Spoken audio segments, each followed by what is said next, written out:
Eh, el otro elemento que encontramos relevante es que los profesores están perteneciendo a grupos de investigación, a redes, a comunidades.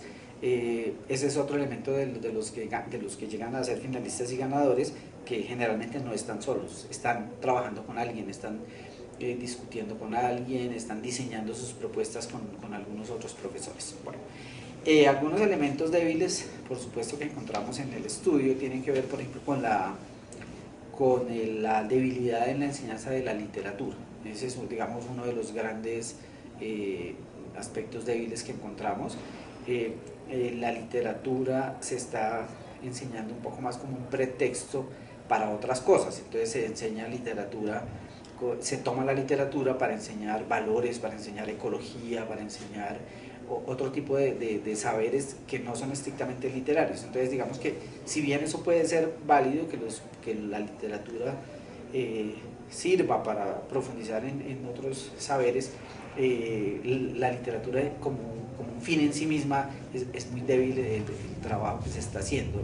Cuando nos referimos a la importancia de la literatura, pensamos en cosas como leer literatura por leer literatura, o sea, que los estudiantes puedan acercarse a disfrutar de las obras literarias, a reconocer su valor porque estéticamente tienen un valor, porque tienen una cantidad de elementos simbólicos, ficcionales, creativos, etcétera, que se pueden valorar por sí mismos y no como un contenido más de la escuela. Entonces, tiene también mucho que ver con la importancia de que los sujetos que se forman en los colegios desarrollen como su sensibilidad estética, su sentido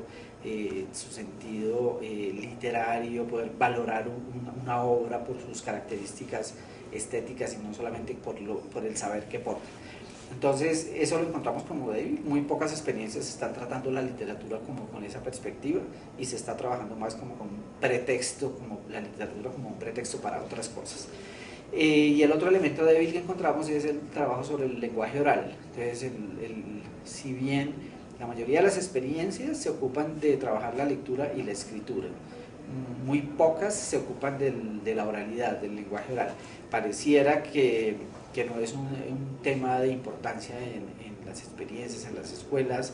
Nosotros también pensamos que tiene en algo que ver la política de evaluación del país, en la cual solamente se evalúa la lectura, la escritura, la producción de textos, la comprensión lectora. Ha sido el foco de la evaluación en los últimos 20 años en Colombia. Hay países en los que sí se evalúa el lenguaje oral, en Colombia no se evalúa el lenguaje oral. Estoy hablando de la evaluación masiva que hace el Estado, los exámenes del ICFES, las pruebas saber, este tipo de exámenes que miden los desempeños de los estudiantes. En esas pruebas no se incluyen elementos del lenguaje oral. Entonces es una debilidad y consideramos que no solo es problemático porque no se trabaja y porque es un elemento del lenguaje importante, sino porque en la formación de ciudadanos, en la formación de sujetos que van a tener que vérselas con la vida social, la fortaleza en el lenguaje oral es muy importante. Poder estar en condiciones de argumentar en público, de defender un planteamiento, de explicar un fenómeno, de elegir los términos en los que se debe hablar en una situación específica, eso no se está abordando de manera sistemática. Esos, digamos, son como algunos de los elementos débiles. Otro que también aparece allí como debilidad es que las maneras como se evalúan los aprendizajes de los estudiantes no son muy claras. Los mecanismos, las estrategias, los instrumentos generalmente no aparecen de manera muy explícita.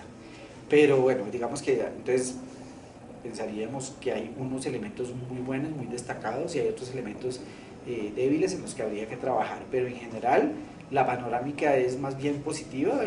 Pensamos que es un efecto de la nueva política curricular de Colombia. O sea, Colombia tiene unos lineamientos curriculares para el área del lenguaje. Son 12 años de la nueva política curricular en Colombia, y eso ya empieza a tener unos efectos. Generalmente las políticas educativas tienen efectos a muy mediano y largo plazo, y hasta ahora se empiezan a ver como los efectos en la transformación del enfoque, de la tendencia en la enseñanza del lenguaje en Colombia. Ya se empieza a ver una reorientación que nosotros pensamos que es positiva.